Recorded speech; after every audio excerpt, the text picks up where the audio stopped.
Monsieur Holtzman, en tant que représentant du gouvernement, je vous écris cette lettre pour vous confier une mission d'importance nationale. Je connais vos talents en chimie et en anesthésiologie, et c'est pour cela que je souhaite vous confier cette tâche. Nous souhaitons développer une nouvelle méthode pour exécuter les condamnés à mort, à savoir l'hypoxie à l'azote. J'aimerais que vous transformiez cette méthode purement théorique en un véritable protocole efficient et sécurisé pour le personnel pénitentiaire. Je connais vos engagements contre la peine de mort, mais si vous acceptez de développer ce protocole, j'essaierai de faire bouger les choses en faveur de la raréfication progressive des exécutions. Voyez ça comme une étape avant l'abolition.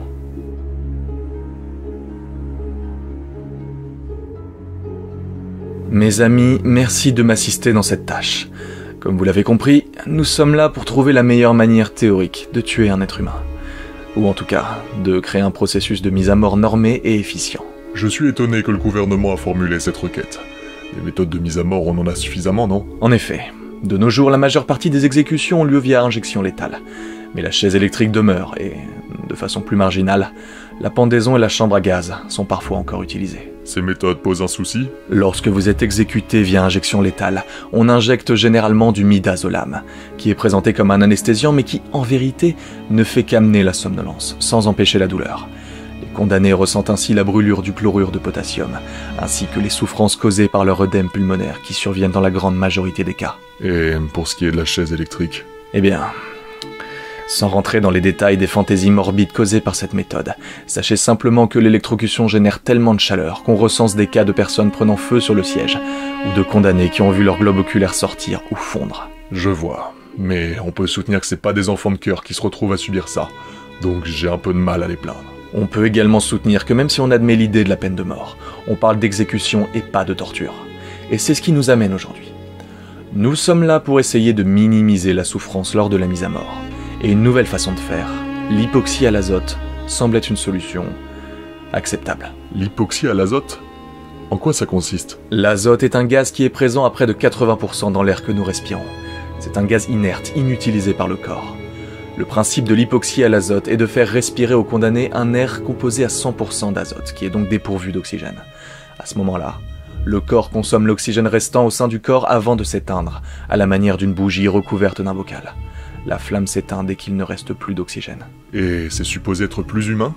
La personne va suffoquer, non? Sur le plan théorique, la personne devrait perdre connaissance sans souffrance au bout de quelques dizaines de secondes, et mourir après quelques minutes. Vous dites que c'est sans souffrance sur le plan théorique. On ne peut pas en être totalement sûr, mais c'est en tout cas très probable.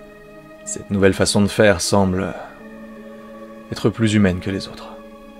Nous allons devoir rendre cette méthode applicable. C'est un travail sordide, certes, mais c'est sans doute un premier pas vers la fin de la peine de mort.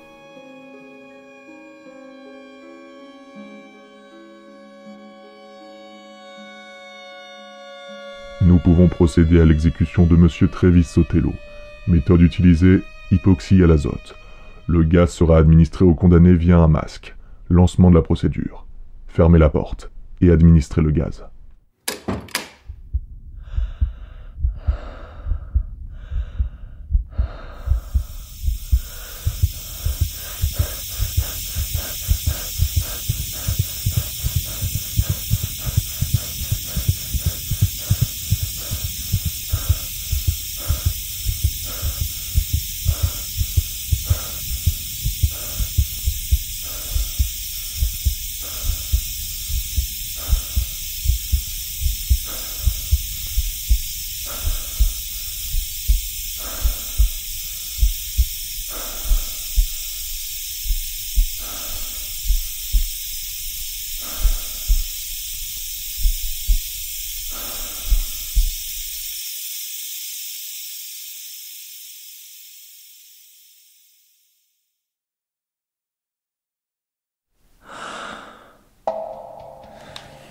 Le New York Times. De nouvelles preuves survenues dans l'affaire Travis Sotelo remettent en question la culpabilité du condamné. J'y crois pas.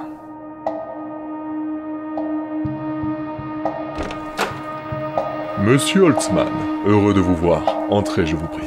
Monsieur le ministre, vous avez su pour l'affaire Sotelo? Le condamné à mort par hypoxie qui serait potentiellement innocent.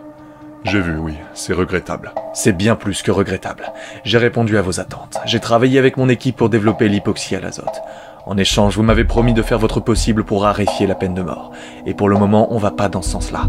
J'attends que vous teniez parole. J'entends ce que vous dites, mais je fais face à des résistances inattendues.